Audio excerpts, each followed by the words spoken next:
Hello everybody, welcome to another review. Today we're going to be reviewing the brand new album by the metalcore band Imminence with the brand new record The Black. So this has been one I've been, sort of looking forward to. I haven't really dabbled in too much Imminence. I have listened to an album or two, preferably being Heaven and Hiding and Turn the Light On, other two that I've kind of listened to, but this was pretty much me going into this record blind. Minus the fact I have listened to Continuum and the track The Black, the self-titled one. So going into this record I didn't really know what to expect, but I know a lot of the songs were released as singles, and looking through basically going through the track list of this record, it feels like half the record was released as singles, and then you get 3 new tracks to experience as well as 3 interludes. So honestly, you don't really get much content if you are a big die-hard Imminence fan and you want to listen to all the singles. You're not really going to get much of a new experience necessarily, but I've only listened to 2 singles, so I'm not really spoiled necessarily. But all I have to say with this record is I think Imminence have actually stepped up with some of the best production I think I've heard from the band. They've got a really good mix here, they've got some really good sounds. They're really bringing out the strings on this record, especially with the Black as well. It just kind of gives it like a real true final song feel before going into the 3rd interlude and final track, Le Noir.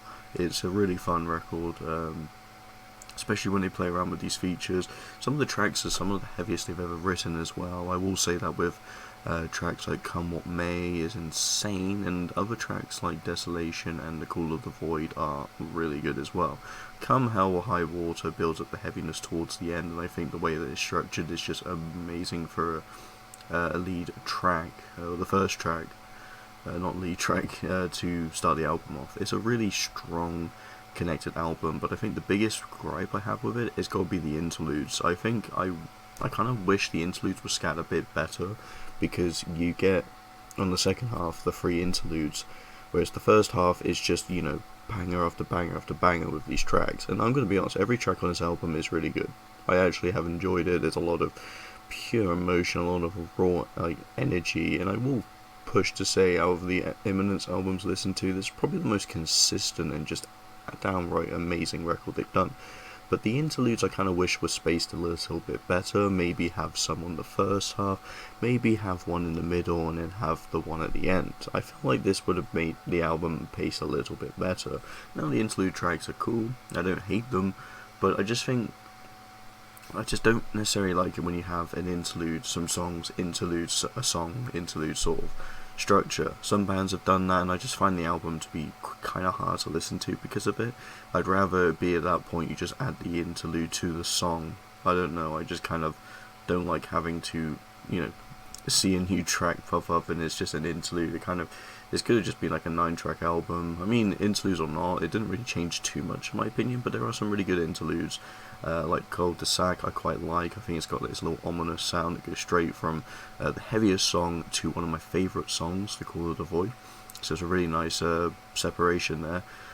Le Pal du Vide, I might have butchered that one. That one is a pretty fun one. And Le Noir is a really good way to pretty much go after the Black. I feel like those two work together, but I just kind of wish some of the other interludes were spaced out a little bit better. Maybe rearrange some of the track ordering, just to make it fit or something. But other than that, there's nothing I actually dislike with this record. I just think it's the interludes towards the end, where you have half the songs on the second half being songs and the other half being, interludes. But it is actually a really concrete, solid listen. I think for Imminence, they've really stepped up. They have some of the best songs I've heard from them. I wouldn't say that all of this is like top tier Imminence, but I think for a consistent record, this is one of the best experiences you can get from it. I just say I quite enjoy it, and I'm glad I didn't actually listen to all the singles, because that could have hindered my experience of, getting a few new songs. Like Beyond the Pale is amazing, Come What May is a fantastic track, and The Call of the Void.